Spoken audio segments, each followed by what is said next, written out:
보겠습니다. 에베소서 2장 보겠습니다. 에베소서 2장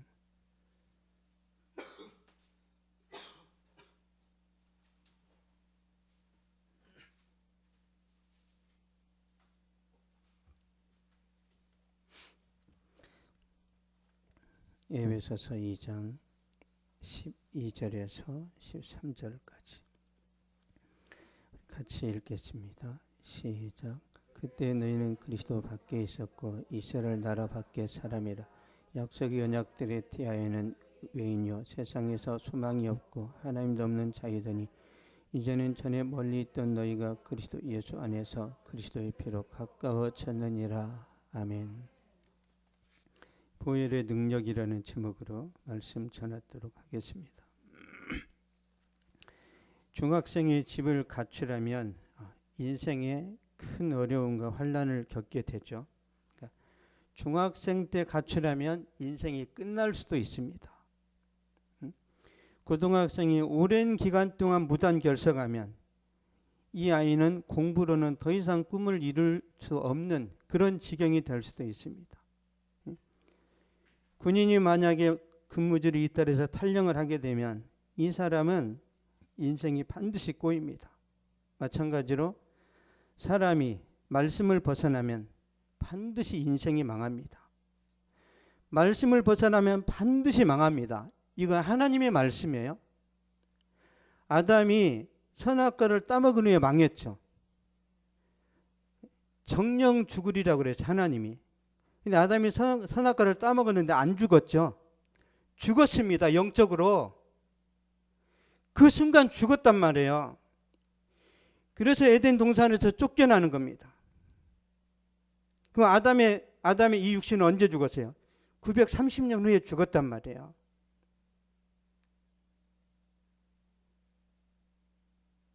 말씀을 떠나면 반드시 죽습니다. 지금 내가 숨쉬고 있으니까 살아있는 게 아니라 영이 죽었단 말이에요. 영이. 그래서 하나님과의 소통이 안 되는 거예요. 영이 죽었으니까. 어린아이가 우리 이삭이도 마찬가지인데 3살 때 엄마 아빠가 없잖아요. 그러면 그 공포에 막 짓눌려 가지고 막 통곡을 합니다. 그 불안 증세가 우리한테도 있어요. 하나님으로부터 우리가 멀어졌기 때문에 너무너무 외롭고 고독하고 왠지 죽을 것 같은 그런 영적인 고독함이 모든 사람에게 다 있단 말이에요. 이게 심해지면 정신병이 됩니다. 하나님으로부터 우리가 버려졌기 때문에 정신병이 생기는 거예요. 하나님과 단절됐죠. 그래서 나 자신과의 단절이 뭐예요? 이게 정신병입니다. 내 자신과 멀어졌단 말이에요. 내 자신과 이웃이 멀어졌어요. 그러니까 이혼도 하고 이별도 하는 거예요. 얼마나 고통스러운지 모릅니다. 에덴 동산에서 추방을 당하고 은혜의 동산에서 쫓겨났단 말이에요.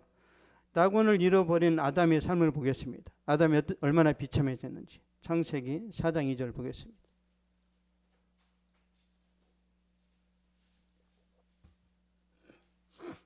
창세기 4장 2절. 시작. 그가 또 가인이 아벨을 낳았는데 아벨은 양치는 자였고 가인은 농사하는 자였더라. 아멘. 가인이 두 번째 아들을 낳았습니다. 아벨을 낳았는데 아벨의 뜻은 허무하다 그런 뜻이에요. 여러분, 아들이 태어났는데 인생 무상이다, 일장춘몽이다, 이런 표현을 한 거예요. 인생이 헛되고 헛되며 헛되고 헛되니 모든 것이 헛되도다. 왜 솔로몬이나 아담이나 이런 고백을 하죠? 그러니까 하나님으로부터 버림받은 가운데 태어난 아들을 보니까 인생이 허무하구나. 다시 보겠습니다. 창세기 4장 26절.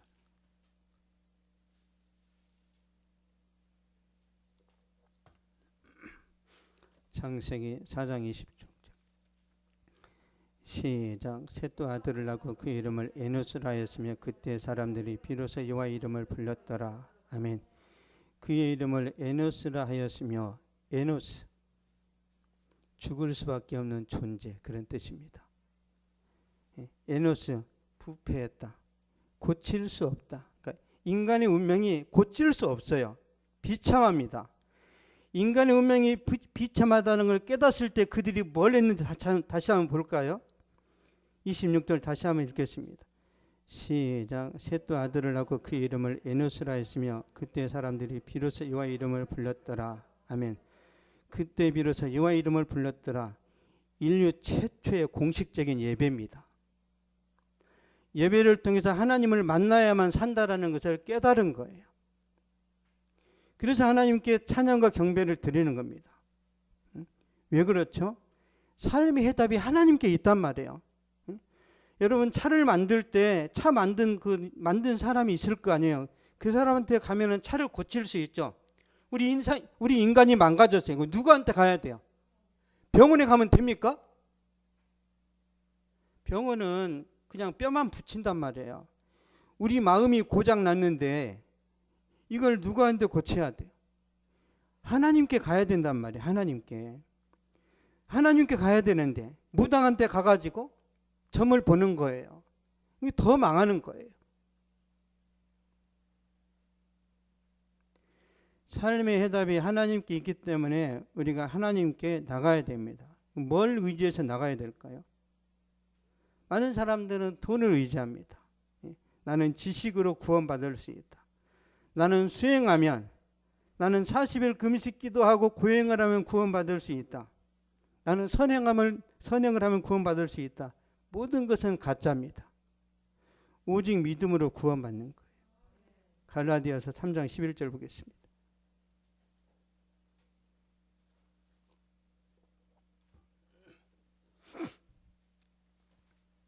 갈라디아서 3장 11절.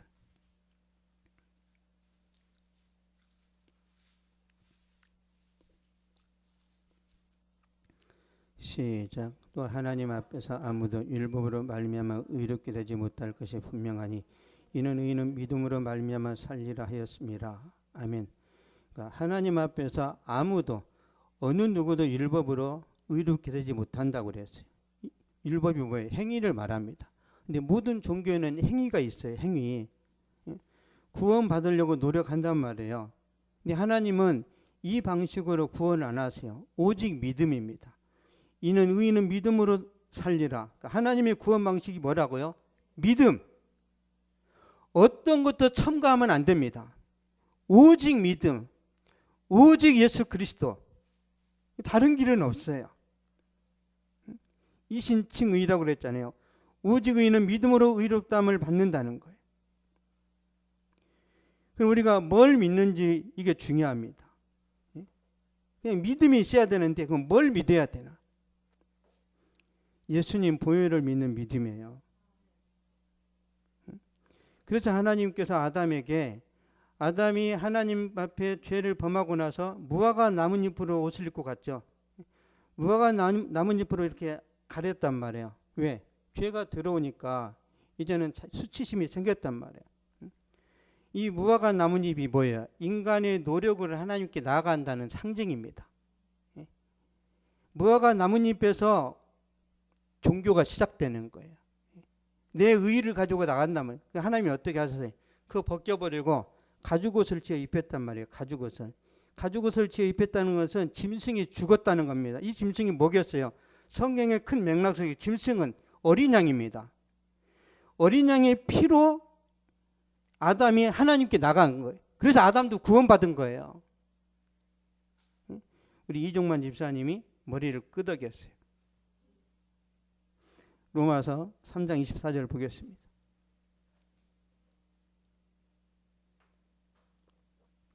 로마서 3장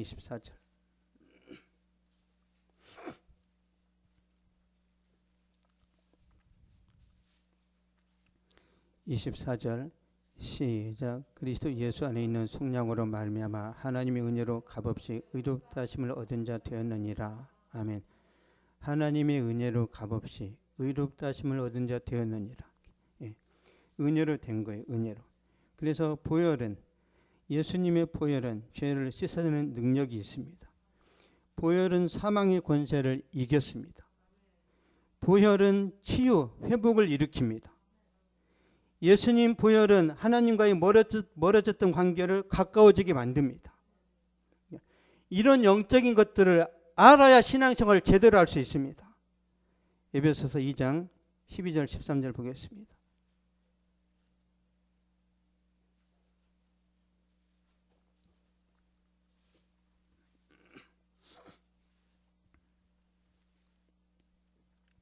에베소서 2장 12절 13절 시작. 그때 너희는 그리스도 밖에 있었고 이스라엘 나라 밖의 사람이라.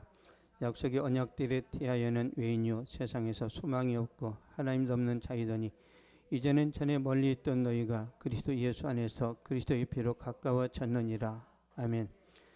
그리스도 예수 안에서 그리스도의 피로 가까워졌느니라. 이게 보혈의 능력이 있다는 거예요. 예수님 보혈이 하나님과 우리 사이를 화목하게 합니다. 예수님 보혈이 우리를 주님과 연합하게 해요. 보혈이 우리를 거룩하게 하고 예수님 보혈이 우리에게 천국의 문을 열어버립니다. 그래서 우리가 천국 가는 거예요. 히브리서 10장 보겠습니다.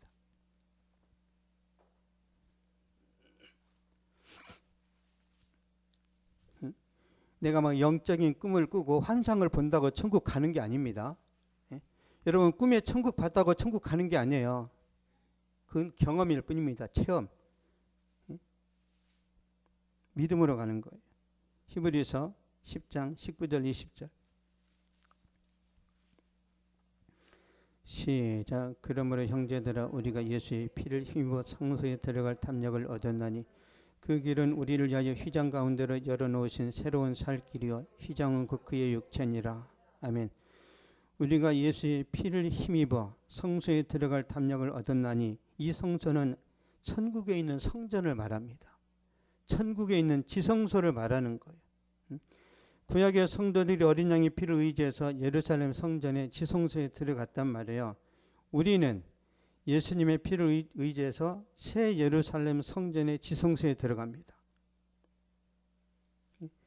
우리는 예수님의 피를 의지해서 하나님 나라의 성전에 들어간단 말이에요. 그러므로 성경의 주제는 보혈입니다.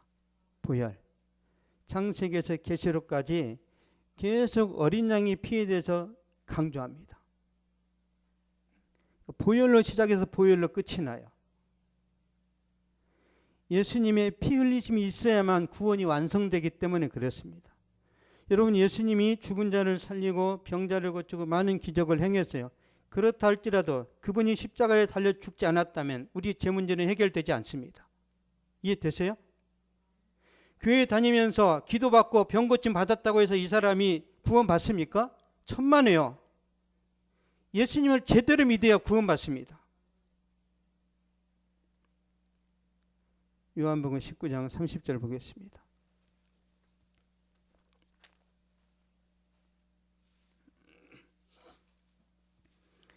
요한복음 19장 30절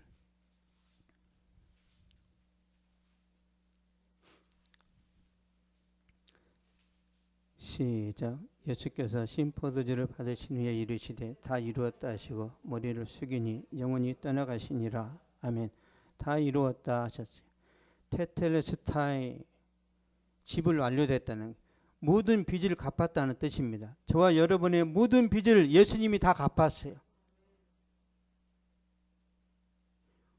이해가 안 되죠?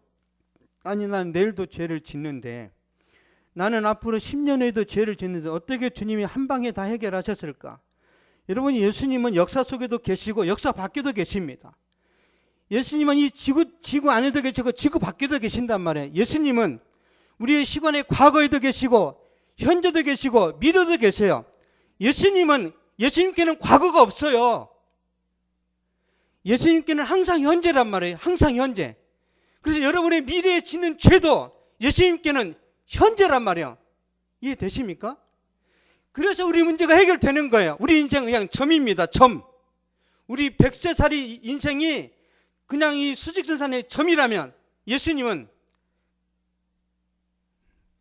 마이너스 무한대, 플러스 무한대란 말이에요. 처음과 끝이란 말이에요. 그리고 여러분의 인생의 모든 문제를 주님은 예수님 보혈로 한 방에 해결하실 수 있단 말이에요. 내 생각으로, 내 상식으로 예수님을 보면 안 되고, 하나님이 시간을 창조하셨죠. 하나님은 시간 밖에도 계신단 말이에요. 그래서 여러분의 죄 문제를 한 번에 끝냈단 말이에요. 히브리서 9장 12절 보겠습니다.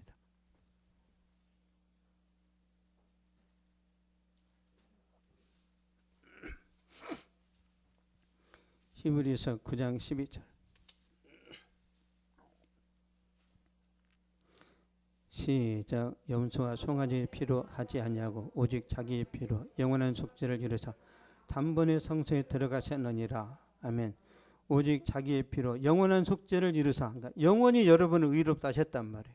영원히 단번에. 예수님이 십자가 달려 한 번 죽으셨죠. 만약에 저와 여러분의 죄 문제를 해결 안 하셨다면 주님은 계속 달려야 돼요. 계속.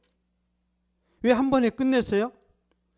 이 한 번으로 저와 여러분의 죄를 영원히 끝냈단 말이에요. 믿어집니까? 이게 안 믿어지니까 나 오늘 예수 잘 믿다 내일 떨어져서 지옥 가면 어떡하지? 왜? 이게 안 믿어지니까. 오늘까지 신앙생활 잘했는데 내일 내가 무너져서 지옥 가면 어떡하지? 여러분, 하나님이 순종 잘한다고 끝까지 구원하시고 순종해서 잠깐 미끄러지면 너는 지옥으로 가. 하나님은 그런 분이 아니세요. 다윗이 범죄했을 때 하나님이 너 지옥 가라 그랬어요? 용서하시잖아요. 근데 예수 믿는 사람이 남의 아내를 가져다가 강간하고 그 인생을 망가뜨리니까 하나님이 다윗을 어떻게 망가뜨렸어요? 가만 안 뒀죠. 다윗이 천국에 갔자면 이 세상을 살면서는 자기 집안에서 피바람이 일어나게 하셨단 말이에요. 왜? 예수 믿는 사람이 죄를 범하니까 이 세상에서 하나님이 응징하시는 거예요. 그래서 예수 믿는 사람이 죄를 범하면 안 되는 것은 이 땅에서 그대로 받는단 말이에요. 이 땅에서 죄값을 치른단 말이에요. 여러분이 살아온 인생이 꼬이는 것은 다 여러분 잘못입니다. 다 여러분 잘못이에요. 이 땅에서 죄값을 치러야 여러분이 천국 간단 말이에요. 그래서 예수 믿고 잘 살아야 됩니다. 예수 믿고 나서 대충 살면 안 돼요. 영원히 우리를 의롭다고 하셨단 말이야. 영원히. 반드시 여러분은 천국 갑니다. 왜? 하나님 말씀이 증명하시잖아요. 예수님의 피로 영원히 우리를 의롭다 하셨어요. 여러분의 운명이 바뀌었습니다. 한 번의 피 흘리심으로 저와 여러분을 영원히 축복하셨단 말이에요. 그래서 우리가 이제 늘 감사해야 돼요. 세상 사람들과 비교하지 말고, 저와 여러분은요, 이 세상 사람들이 보기에는 굉장히 형편없고 부족하고 막 찌질한 사람들처럼 보인단 말이에요. 왜 그래요? 예수님도 그렇게 사셨어요. 이 세상에서 예수님 막 멋있었어요? 예수님이 33살에 죽으셨는데 주변 사람들이 그랬죠. 야, 네가 50도 못 되었는데 아브라함을 아느냐? 이게 무슨 말이에요? 예수님이 겉늙었다는 거예요. 30살인데 50대처럼 보였다는 그게 뭐예요 이게? 예수님도 이 세상에서 배고팠고 힘들었고 고난의 길을 갔다는 겁니다. 바리새인들이 제사장들 예수님 잘못 보인다고 했어요? 네가 아직 50도 못 되었는데 그랬단 말이에요. 이제 30 넘었는데. 이 세상에 좀 없어 보여도 괜찮습니다. 괜찮아요. 중요한 건 뭐예요? 우리가 은혜 가운데 구원받았고 하나님의 자녀가 됐다는 겁니다. 여러분, 하나님께서 천지창조는 말씀으로 하셨습니다. 그러나 재창조 사역은 예수님의 피 흘리심으로 완성하셨어요. 세상을 창조하실 때는 말씀으로 하셨지만 우리의 구속은 예수님의 피 흘리심으로 완성하셨단 말이에요. 그러면 창조가 중요해요? 재창조가 더 중요해요? 아담이 살던 에덴 동산으로 돌아가는 게 중요해요? 아니면 새 창조가 되는 천국에 가는 게 더 중요합니까? 여러분, 재창조가 훨씬 탁월합니다. 훨씬 가치가 있어요. 재창조한다는 것은 우리를 구원하신다는 것이고 천국이 완성된다는 것이고 전 우주적으로 회복이 된다는 겁니다. 계시록 21장 보겠습니다. 요한계시록 21장 1절 2절.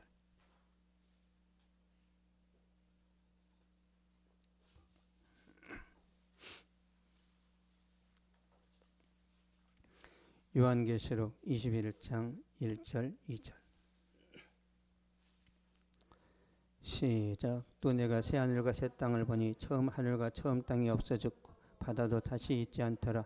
또 내가 보며 거룩한 성 새 예루살렘이 하나님께로부터 하늘에서 내려오니 그 준비한 것이 신부가 남편을 위하여 단장한 것 같더라. 아멘. 새 하늘과 새 땅을 보니 처음 하늘과 처음 땅이 없어졌고 재창조가 완성되는 거예요. 새 하늘과 새 땅이 내려온단 말이에요. 하나님께서 에덴 동산을 리모델링 하는 게 아니에요. 재건축하는 게 아닙니다. 하나님이 신도시 건축하는 게 아니라 영원히 쇠하지 않는 나라를 우리에게 주신단 말이에요. 여러분, 이 세상은 아무리 좋은 아파트를 지어도 30년 지나면 재건축해야 되죠. 천국은 그렇지 않아요. 영원히 쇠하지 않습니다. 유토피아가 현실이 된단 말이에요. 계시록 21장에 보면 이런 말씀이 있어요. 그 준비한 것이 신부가 남편을 위하여 단장한 것 같더라. 신부가 남편을 위하여 단장한 것 같더라. 그러니까 신부가, 여자가 자기 일생에서 가장 예쁘고 아름다운 날이 언제냐면 결혼식 날 웨딩 드레스를 입고 식장에 들어가는 순간이죠. 그러니까 결혼식 날은 신부가 어떤 여자보다 더 예쁘고 아름답죠. 그걸 빗대어서 이렇게 말하는 거예요. 그 준비한 것이, 그 천국이 신부가 남편을 위해 단장한 것 같더라. 그러니까 새하늘과 새 땅이 얼마나 아름다운가를 표현한 거예요. 왜? 여자가 가장 아름다운 날이 그날밖에 없어요. 그럼 실상은 웨딩 드레스를 입고 식장에 들어가는 신부의 모습보다 천국이 훨씬 더 화려하고 더 고상하고 멋지다는 표현을 하는 거란 말이에요. 이런 천국이 있기 때문에 이 세상에서 좀 힘들게 살아도 버티고 견뎌내라고 하나님께서 말씀하시는 거예요. 새하늘과 새 땅은 우리의 안식처입니다. 안식처. 하나님 우리에게 선물로 주시는 거죠. 그리고 우리 육체도 이제 거룩한 몸으로 변화가 된단 말이에요. 그래서 여러분이 영원히 늙지 않습니다. 여러분 50만 되면 막 주름이 생기고 여러 가지 막 신체적인 변화를 보면은 막 우울감이 생긴단 말이에요. 주님 나라에서는 그런 게 없어요. 영원히 늙지 않습니다. 보겠습니다. 고린도후서 5장 2절에서 5절.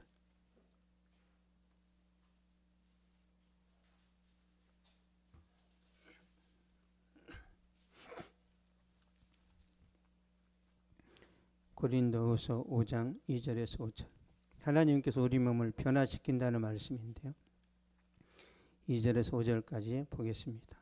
시작. 참으로 우리가 여기에서 탄식하며 하늘로부터 오는 우리 처소로 덧입기를 간절히 사모하노라. 이렇게 입으면 우리가 벗은 자들로 발견되지 않으려 함이라. 참으로 이 장막에 있는 우리가 짐진 것 같이 탄식하는 것은 벗고자 함이 아니요 오히려 덧입고자 함이니 죽을 것이 생명에 삼킨 바 되게 하려 함이라. 곧 이것을 우리에게 이루게 하시고 보증으로 성령을 우리에게 주신 이는 하나님이시니라. 아멘. 이것을 우리에게 이루게 하시고 보증으로 성령을 우리에게 주신 이는 하나님이시니라. 이것을 이루게 하시고 우리 몸을 부활시키겠다는 거예요. 우리 육신을. 우리 몸의 부활을 하나님이 약속하셨단 말이에요. 부활의 보증으로 뭘 주셨어요? 성령. 여러분 성령 받았다니까 막 방언 터지고 막 병 고치는 은사, 물론 그런 것도 나타나지만 중요한 건 뭐예요? 이 성령이 우리의 구원을 보증한단 말이에요. 이 성령이 여러분을 부활시킵니다. 성령은 등기 문서와 같아요. 객관적인 그냥 이게 객관적인 증거물이란 말이에요. 그래서 방언 받은 사람은 성령이 임한 게 아니라 예수 믿는 모든 사람에게 성령이 임한 거란 말이에요. 이 성령이 우리 마음속에 들어오셨습니다. 그렇죠? 성령께서 우리 몸에 이미 들어오셨단 말이에요. 왜? 부활시켜 주시려고. 로마서 8장 보겠습니다. 로마서 8장 10절 11절.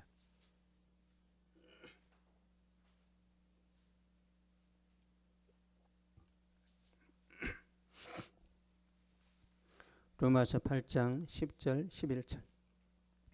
시작. 또 그리스도께서 너희 안에 계시면 몸은 죄로 말미암아 죽은 것이나 영은 의로 말미암아 살아있는 것이니라. 예수를 죽은 자 가운데서 살리신 이의 영이 너희 안에 거하시면 그리스도 예수를 죽은 자 가운데서 살리신 이가 너희 안에 거하시는 그의 영으로 말미암아 너희 죽을 몸도 살리시리라. 아멘. 너희 안에 거하시는 그의 영으로 말미암아 너희 죽을 몸도 살리시리라. 여러분, 죽을 몸도 성령이 부활시킨다는 거예요. 여러분 몸은 죽었어요, 살아있어요? 지금 살아있으세요? 죽었어요. 보세요. 자, 있고 살아있어요, 죽었어요? 죽었죠. 이게 나무를 떠났잖아요. 이게 죽었습니다. 근데 향기가 나요. 꽃을 보면 매력을 느낍니다. 이 꽃을 보면 행복감을 느껴요. 근데 이거는 지금은 살아있는 것 같은데 한 7일 지나면 죽죠. 마찬가지예요. 물을 떠난 고기가 파닥파닥 뛰지만 죽었어요, 살았어요? 죽었죠. 나무가 땅에서 뽑혔어요. 죽었어요, 살았어요? 죽었습니다. 우리 인간이 하나님을 떠났어요. 죽었어요, 살았어요? 죽었어요. 영적으로 죽었단 말이에요. 이건 수명이 7일입니다. 그럼 사람의 수명은 얼마예요? 100년. 100년 지나면 다 죽는단 말이에요. 우리는 죽었어요. 왜? 아담 때문에. 아담이 선악과를 따먹은 순간 그의 자손은 다 죽었단 말이에요. 영적으로 죽었고 육체적으로 죽었어요. 우리가 그 죽었다는 거 언제 증거가 돼요? 80평생 살면 다 죽잖아요. 이걸 우리가 깨달아야 됩니다. 계속 살아있다고 생각하니까 계속 더 예쁜 옷으로 더 멋있는 복장으로 막 바꾸는 거예요. 어차피 송장이 될 텐데 내가 살아있다고 생각하니까 더 멋있는 걸로. 그러니까 평토장한 무덤 같다 그러는 거예요. 너희는 평토장한 무덤 같다. 우리는 죽었단 말이에요. 이걸 이해를 하셔야 돼. 나 지금 살아있는데? 살아있는 것처럼 보이지만 하나님 앞에서 우리가 죽었단 말이에요. 우리 육신이 완전히 흙 속에 들어가기 전에 예수님을 만나야 되는 운명이란 말이에요. 그럼 여러분이 예수님을 만났죠? 그렇죠?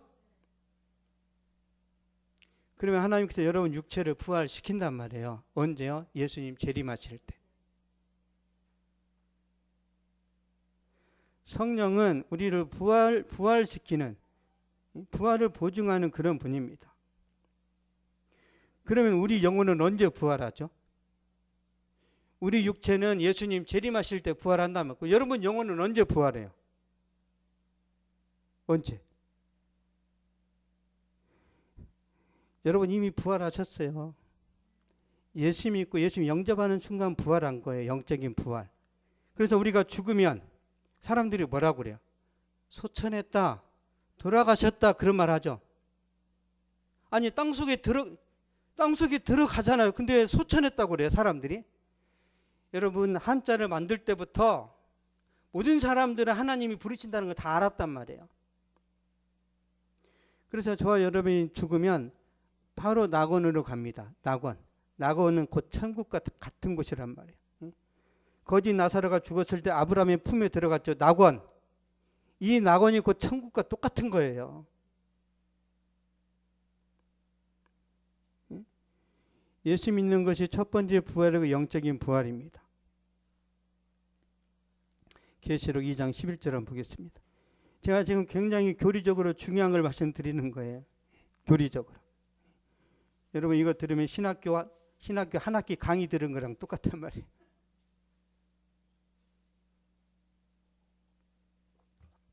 계시록 2장 11절 보겠습니다.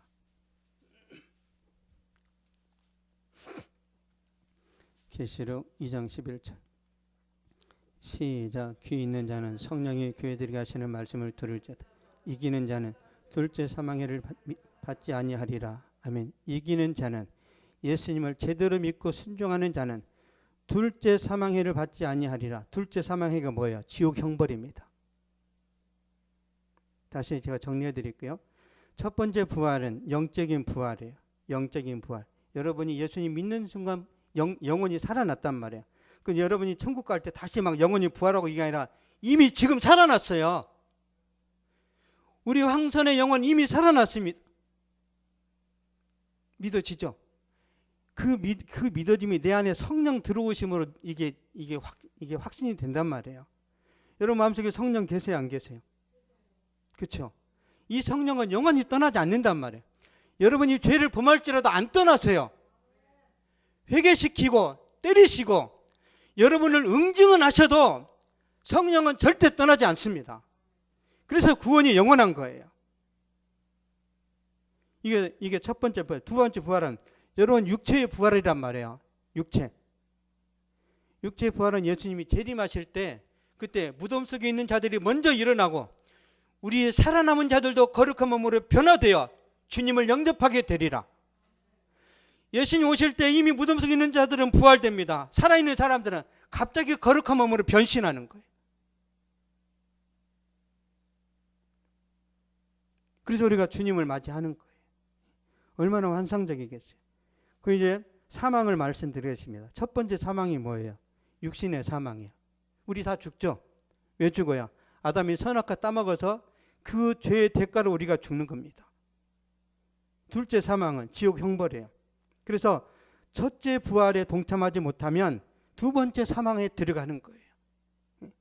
여러분 교회 다니면서 뭐 기도 응답을 받고 병 고침을 받고 그런다고 천국 가는 게 아니란 말이에요. 여러분 병 고치는 것은 병원에서도 하고 아니면 된장 먹었는데도 나을 수 있어요. 된장 먹으면 낫는다는 믿음으로 먹었는데 진짜 나은 경우도 있단 말이에요. 밀가루가 약이라고 생각하고 밀가루 먹으면 이 효과가 좋아지는 거 알죠? 왜? 그만큼 믿음이 중요한 거예요. 다시 말씀드립니다. 많은 목사님들이 환상을 보고 막 영적인 것들을 경험해. 그런다고 천국 갑니까? 만만의 콩떡이에요. 예수 믿어야 합니다. 환상 보는 사람들이 예수님 안 믿는 경우가 진짜 많아요. 오직 예수로 구원받는 거예요. 로마서 8장 10절 보겠습니다. 로마서 8장 10절.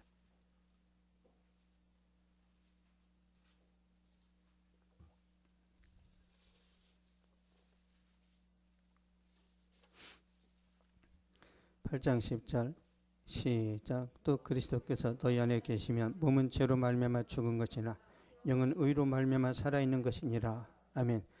몸은 죄로 말미암아 죽은 것이나, 여러분 죽었단 말이에요.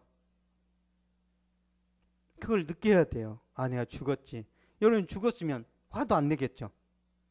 아니 내가 죽은 왜 화를 내? 살아있다고 생각하니까 열이 받치는 거예요. 아, 나 죽었지. 내가 지금 막 이렇게 숨쉬고 있지만 내가 영적으로 하나님 앞에서 내가 죽은 존재지. 그건 다른 사람들이 잘 되든 말든 나 죽었는데 왜 질투해? 아니 죽었는데 왜 배 아파하냔 말이에요. 그래서 다 현혹되는 거예요. 이 진리를 모르니까. 저와 여러분은 진짜 부활을 기다리고 있단 말이에요. 영원히 사는 부활을 기다리고 있어요. 보세요. 몸은 죄로 말미암아 죽은 것이나 영은 의로 말미암아 살아있는 것이니라. 여러분의 영혼은 살아있어요. 예수님의 십자가의 은혜로 살아있단 말이에요. 얼마나 감사해요. 이미 살아있는데. 우리 영혼은 이미 구원받았고 우리 영혼은 이미 부활에 동참했습니다. 예수님 십자가 보혈을 믿는 순간에 이미 여러분은 새 생명 얻었어요. 그러므로 최고의 기적은 홍해 바다가 갈라지는 것도 아니고 여리고 성의 기적도 아니고 여러분이 죽을 병에 걸렸다가 살아난 것도 아니에요. 우병의 기적도 아닙니다. 이 세상에서 최고의 기적은 여러분 마음속에 성령이 오신 거예요.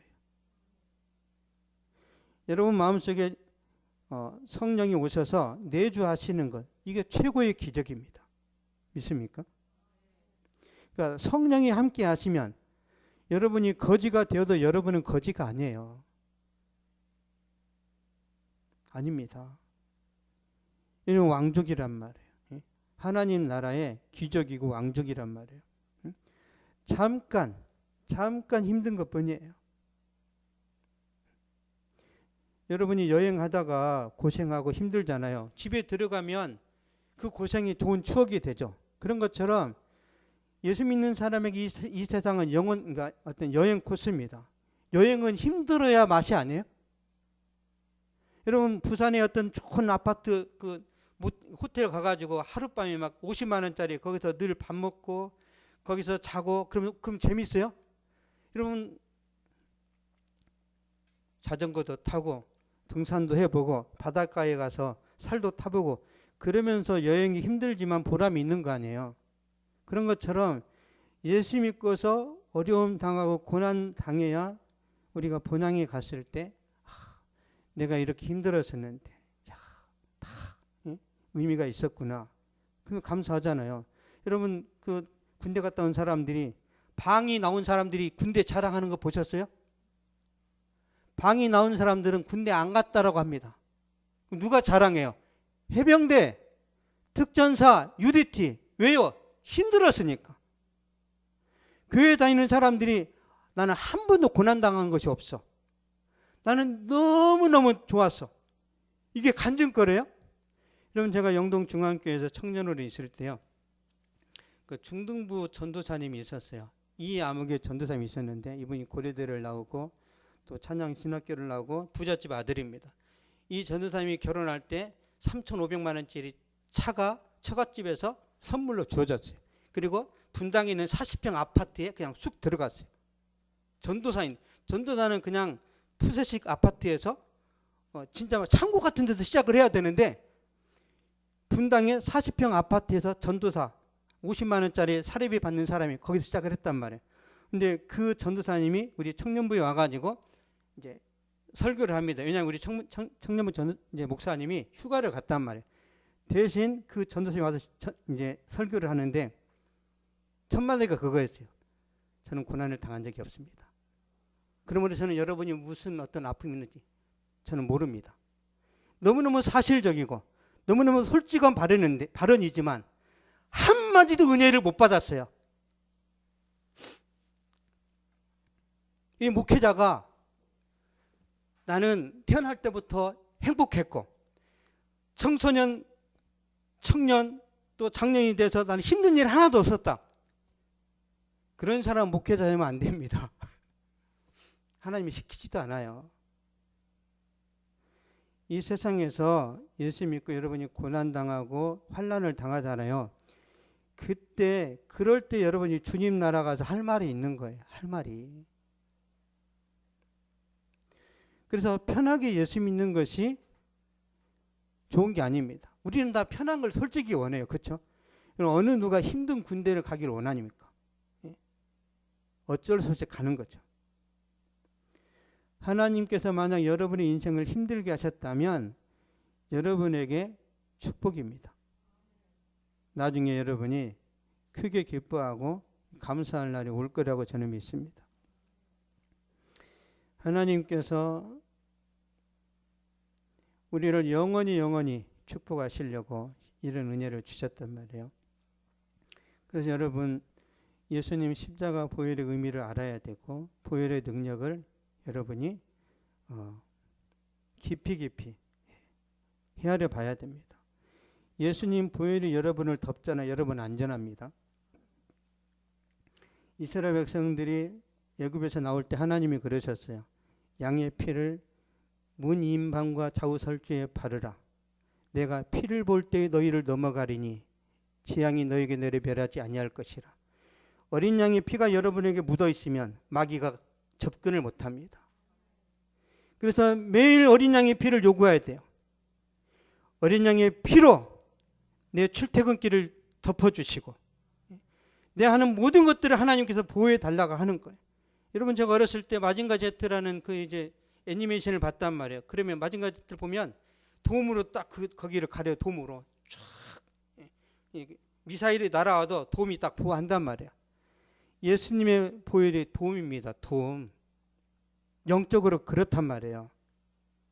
그래서 여러분에게 예수님 보혈이 있으면 그 사탄, 마귀, 그 잡다한 귀신들, 여러분 귀신의 세계도 서열이 있습니다. 사탄이 1인자고 마귀, 여러 가지 막 악한 영, 막 잡신 다 서열이 있어요. 서열이. 목회자한테는 어떤 마귀가 공격할까요? 훨씬 셉니다. 그래서 목회자를 위해 기도해야 되는 거예요. 훨씬 센 마귀가 접근한단 말이에요. 여러분한테는 약한 마귀가 덤빕니다. 기도하셔야 돼요. 방패가 있단 말이에요. 방패, 보혈이. 우리 시편 한번 보겠습니다. 시편 90편.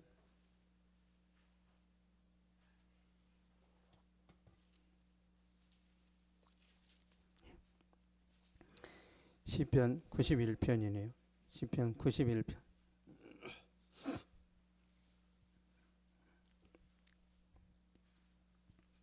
시편 91편 4절에서 6절까지 보겠습니다.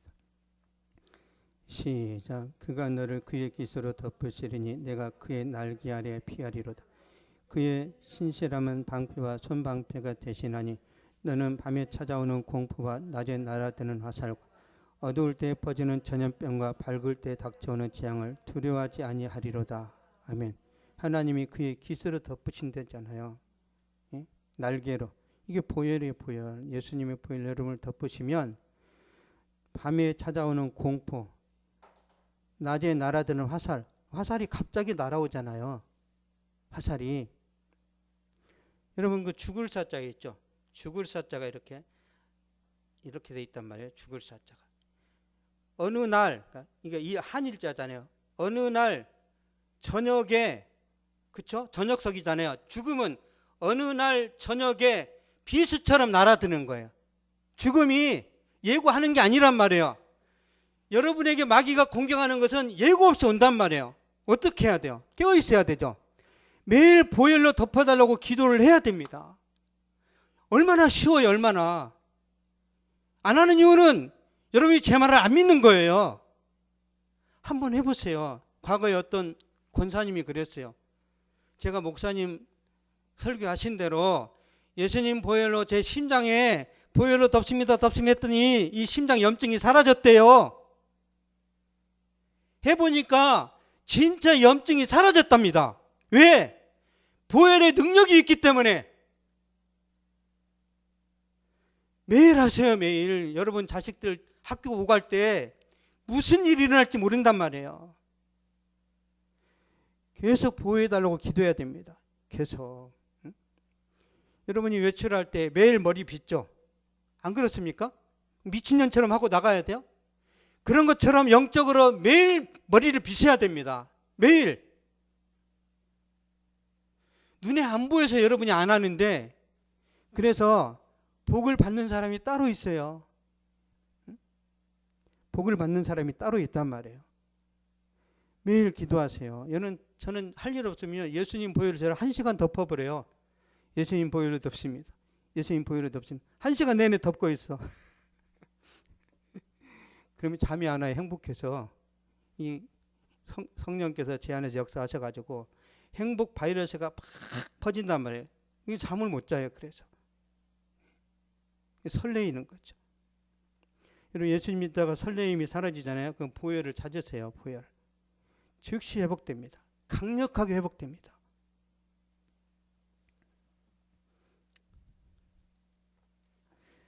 베드로전서 1장 18절 19절 시작. 너희가 알거니와 너희 조상에 물려진 헛된 행실에서 대속함을 받은 것은 은이나 금같이 없어질 것으로 된 것이 아니요 오직 흠없고 점없는 어린 양 같은 그리스도의 보배로운 피로 된 것이니라. 아멘. 조상에 물려진 헛된 행실, 죽을 수밖에 없는 운명이라는 거예요. 그래서 이미 죽을 수밖에 없는 상태에서 대속함을 받은 것은 오직 예수님의 보배로운 피랍니다. 어린 양의 피가 우리를 죄에서 구원했습니다. 어린 양의 피가 우리를 천국으로 인도합니다. 어린 양의 피가 우리 육체를 영원히 부활시켜 줍니다. 어린 양의 피가 온 우주를 회복시켜 주세요. 이건 그냥 객관적인 진리입니다. 이런 설교 들어본 적 없죠? 그래서 생소한 거예요. 그냥 기도하면 응답받고 기도하면 출세하고 기도하면 취직되고 이런 것만 듣는 거예요. 여러분, 기도하면 취직되는 건요, 불교 가도 기도실이 있는데 대학 합격 잘하고 취직 잘하고 또 돈도 많이 벌어요. 그러니까 다른 종교도 기도하면 부자 됩니다. 뭐가 안 돼요? 구원 못 받는 거예요. 여러분, 불교에는 구원이 없어요. 불교에는 구원이 없습니다. 불교는 현세의 축복이란 말이에요. 기독교는 내세의 축복입니다. 그렇다고 기독교는 이 세상을 무시하는 게 아니에요. 이 세상도 최선을 다해서 살아야 되고 의미와 비전과 목적을 가지고 살아야 되지만 우리의 목적은 천국을 지향하는 거예요. 그래서 이 세상에서 내가 지나치게 비전을 추구하고 목적 있는 삶을 살아가다가 구원을 놓칠 것 같으면 이걸 내려놔야 되는 거예요. 영적인 걸 먼저 우선시하면서 여러분이 품위 있게 진짜 고상하게 살아가는 것이 하나님의 뜻입니다. 그래서 부자가 되기 위해서 거짓말치고 부자가 되게 사기치는 것은 정말 여러분의 품격이 진짜 하품이 되는 거예요. 여러분이 여러분 인격에 대해서 지지하고 인정해 줘야 되는 겁니다. 여러분 자신이 여러분을 그래도 나는 진짜 주님 은혜 가운데서 괜찮은 사람이야, 이걸 인정을 해야 돼요. 그걸 안 하면 이게 문제가 생깁니다. 도둑질하고 다른 사람 때리고 막 괴롭히면 이제 그 사람이 혼자 있을 때 어떡하죠? 혼자 있을 때, 야 수연아, 너 그렇게 살면 안 되잖아. 자기가 자기한테 말하죠. 자기가 자기한테 말할 때가 있단 말이에요. 야, 너 이렇게 사기치면서까지 돈 벌어야 돼? 너 이렇게 친구들을 이렇게 속여도 돼? 그러면 안에서 싸운단 말이에요. 괜찮아, 내가 부자 되면 되잖아. 아니야, 너 인간성이 떨어지잖아. 그러니까 내 자신이 나를 향해서 내 인간성, 내 인격에 대해서 공격을 하잖아요. 우리가 그러면 잘못 살고 있는 거예요.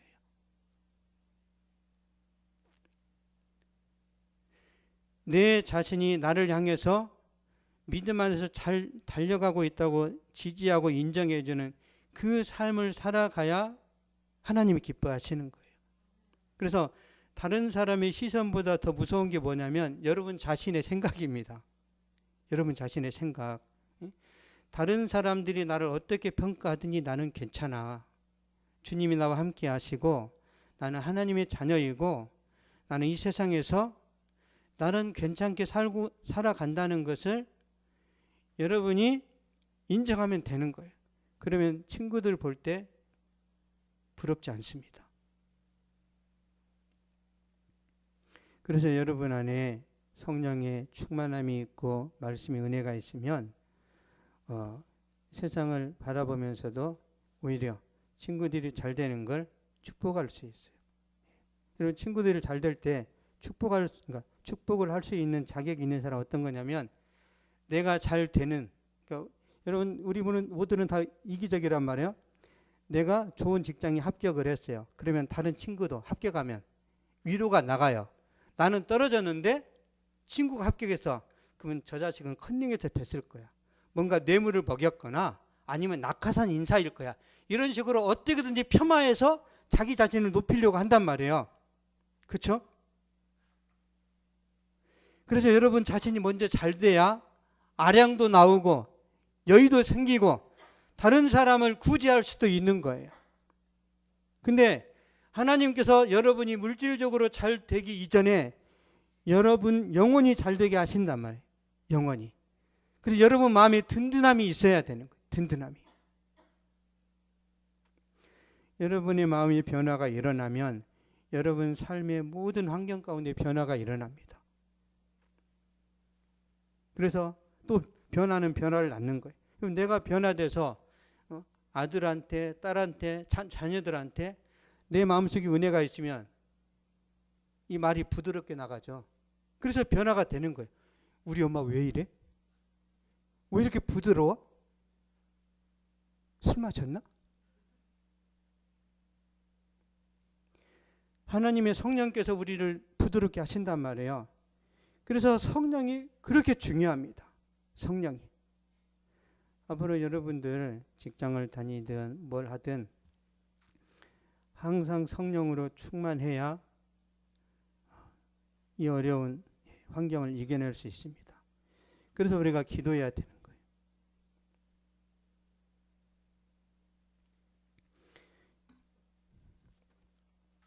이제부터 예수님 보혈의 능력을 알았으니까 하나님께 감사하고 또 기쁨으로 예배드리고 우리의 삶의 모든 현장 속에서 순종하는 삶을 살아가는, 그러므로 하나님의 축복을 넘치게 받아 누리시길 바랍니다. 기도하겠습니다. 살아계신 하나님 감사합니다. 이 시간 예수님 보혈에 대해서 말씀을 전했습니다.